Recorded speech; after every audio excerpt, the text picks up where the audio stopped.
Olá pessoal, mais uma vez estamos aqui para ter uma aula com o professor Ivandro Buila. Hoje nós vamos falar sobre o realismo na literatura angolana. Nesta aula nós vamos aprender o que é este movimento realismo, como e quando se manifestou na literatura angolana. Vamos tomar aqui uma obra de um escritor angolano, de onde nós vamos tirar e demonstrar algumas marcas deste movimento realista. E sem mais demora, fique comigo para a nossa aula.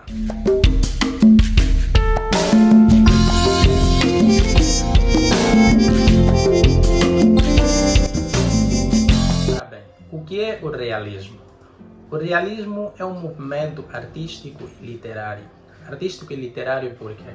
Porque este movimento não somente se manifestou na literatura, como também nas outras artes, como a escultura, a pintura e tantas outras artes. É um movimento artístico e literário que surgiu nas últimas décadas do século XIX, isso concretamente em 1857 na Europa, com a publicação desta obra, Madame Bovary, de Gustave Flaubert, na França, concretamente. Tal como o próprio nome diz, realismo, esta manifestação cultural significou um olhar mais realista sobre as sociedades e as relações humanas. O realismo surge no século XIX em oposição ao romantismo e à sua visão idealizada sobre a vida. Isto é, antes desse movimento realista, existia um movimento que é chamado romantismo, isso no final do século XVIII ao princípio do século XIX, que retratava os aspectos da vida em sociedade de uma forma imaginária, ou de uma forma idealizada, ou seja, longe da realidade. Por exemplo, no romantismo, as obras que retratavam sobre casamentos, geralmente os casamentos tinham finais felizes, do tipo: era uma vez uma princesa com qualidade X, Y, Z, um bom rapaz, um lindo rapaz com qualidade X, Y, Z. Quer dizer, o comportamento, o caráter dos personagens eram sempre apresentados de forma idealizada, longe da realidade. Os homens quase que eram sempre perfeitos, os heróis, e as mulheres quase sempre que eram as bem-amadas, as respeitosas, as que tinham muito amor para dar. E os relacionamentos quase sempre terminavam como: e viveram felizes para sempre. Mas nós sabemos que nas sociedades não é exatamente assim que acontece. Sabemos que os homens possuem ou têm vícios, as mulheres têm vícios, têm defeitos, e os casamentos, os relacionamentos não terminam sempre em finais felizes. Nas sociedades existe o adultério, existem as traições, existe a prostituição, existem tantas atrocidades, tantos maus hábitos, maus comportamentos que existem nas nossas sociedades.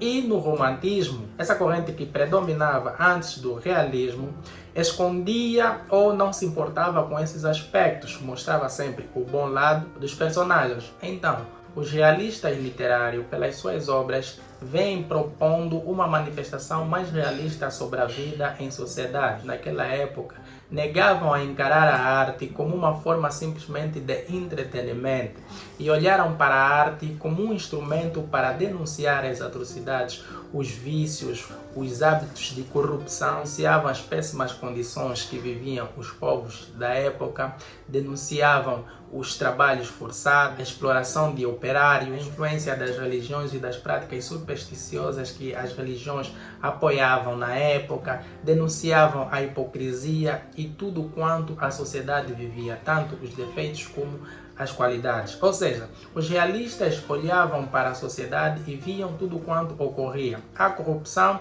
vamos retratar isso na arte.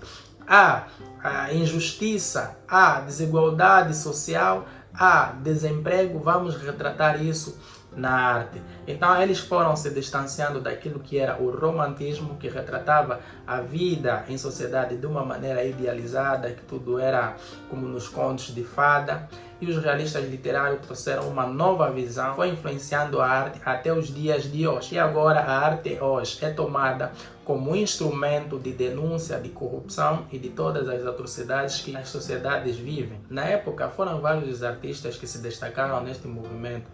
mas vale mencionar aqui alguns ícones, por exemplo, da literatura francesa, Gustave Flaubert, da literatura portuguesa, Eça de Queiroz, da literatura brasileira, Almeida Júnior. E aqui em Angola nós tivemos vários artistas que desde as suas primeiras produções foram influenciados por este movimento realista, só para não dizer todos, não é? Digo não todos porque ainda não cheguei de ler todas as obras de todos os escritores angolanos para cá afirmar que todos os escritores começaram com este movimento ou então foram grandemente influenciados por esse movimento desde as suas primeiras produções. Mas na sua maior parte nós vemos nas obras de artistas angolanos marcas deste movimento realista, que também depois surgiu o neorrealismo, que é bem patente na literatura angolana. Ok, foram vários os artistas que foram influenciados aqui em Angola por este movimento, mas eu nesta aula vou tomar como exemplo a obra de Pepe Tela. Não por ele ser melhor ou pior que os outros, mas é sobretudo porque já tem um trabalho feito de investigação sobre esta temática. Nós tomamos como exemplo mesmo as obras de Pepe Tela. Então eu vou mostrar aqui alguns exemplos para nós vermos nitidamente as marcas deste movimento realista. Portanto, o realismo é um movimento bem patente na literatura angolana, pois esse movimento surgiu pouco tempo depois do surgimento da literatura angolana. Não me refiro às manifestações orais ou então às obras de caráter histórico. Falo da literatura angolana propriamente dita, aquela que surgiu com a primeira imprensa no país, onde foi publicada a primeira obra literária em Angola, isso em 1845. Ela vai surgir em 1845 com o surgimento da primeira imprensa no país e 12 anos depois surge o movimento realismo. Portanto, o contexto sociopolítico que Angola estava a viver naquela época influencia significativamente os intelectuais da época, pois nessa altura Angola estava a viver sob domínio colonial. E esse movimento surge então como um instrumento para eles poderem denunciar a desigualdade social, o analfabetismo e todas as atrocidades que Angola estava a viver naquela época. Agora nós vamos ver na prática, a partir da obra, as marcas realistas na literatura angolana. Então nós vamos ver o que está escrito no extrato desta obra, A Geração da Utopia, de Pepe Tela, publicada em 1992, edição portuguesa Dom Quixote, na página 169. O colonialista é colonialista, acabou. Dele não há nada a esperar, mas de nós, o povo esperava tudo de nós. Prometemos-lhes o paraíso na terra, a liberdade, a vida tranquila do amanhã. Falamos sempre no amanhã. Ontem era a noite escura do colonialismo, hoje é o sofrimento da guerra, amanhã será o paraíso. Um amanhã que nunca vem, um hoje eterno. Tão eterno que o povo esquece o passado e diz ontem era melhor que hoje. Portanto, na obra A Geração da Utopia, conforme nós podemos ver, Pepe Tela retrata a desilusão que o povo viveu na época pós-independência. Isto é, antes da independência, existiam alguns cidadãos que afirmavam que as condições precárias que o povo vivia era culpa do colono. Isso gerava uma esperança em cada cidadão angolano.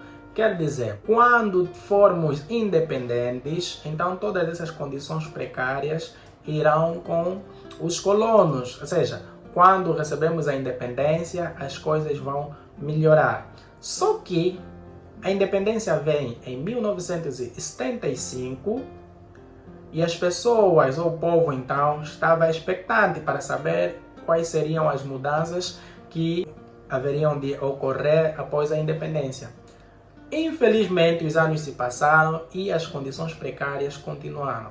Quer dizer, o colono foi e o colonialismo permaneceu no território. Então, o povo entrou em desilusão. Essa desilusão que Pepe Tela retrata nessa obra. Daí o tema, Geração da Utopia. Tudo isso que Pepe Tela retrata de uma forma fictícia, com personagens imaginários, são factos que nós podemos verificar, constatar na história de Angola.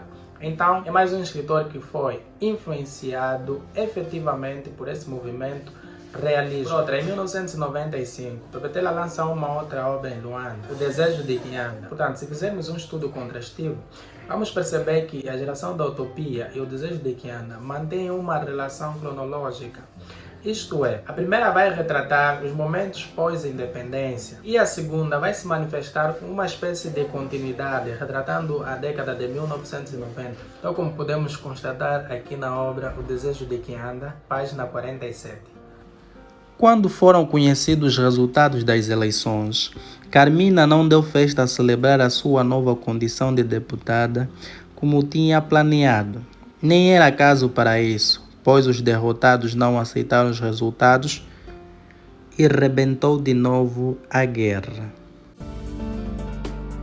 Por meio desta citação, podemos perceber que Pepetela faz um retrato realista da sociedade angolana, particularmente da sociedade luandense durante o período da Guerra Civil, que se desencadeou após o resultado das eleições presidenciais realizadas em 1992, tal como podemos constatar. Influenciado pelo realismo, o autor também denuncia a corrupção existente na sociedade angolana na década de 1990. Na página 23 do livro, é possível verificar expressamente os crimes de peculato, onde agentes do governo, neste caso Carmina, a deputada, justificando a sua ação de ter usado bens públicos para fins pessoais, tal como podemos verificar. Ninguém tem dinheiro para comprar empresas ou casas aos preços justos, o que descapitaliza o Estado, patrimônio de todos. Meu filho, o mais velho Max explicou há bué de tempo. Para se criar os empresários, alguém tem de perder capital a favor deles. E sempre é melhor o Estado. Assim é menos sensível do que expropriar ou roubar diretamente os cidadãos. Não decidimos ir para a economia de mercado? Então, alguém tem de pagar. Nesta vida, não se multiplicam pães por milagres, ou pelo menos quem o fazia já cá não está. Um outro aspecto que Pepetela traz muito interessante nesta obra, O Desejo de Quem Anda, é o tribalismo que vigorava muito na década de 1990, desencadeado pelas alas políticas, fruto da influência que cada ala política tinha em determinada região do país. Tal como podemos constatar no diálogo entre Carmina, a deputada, e João Evangelista, seu marido. Começa a constatar que alguns umbundos estão a ser perseguidos pelos populares. Alguns tiveram que abandonar suas casas e fugir. O que esperavam? Disse Carmina. Os umbundos não votaram nos nossos inimigos? Agora vão sofrer. Nem todos votaram assim.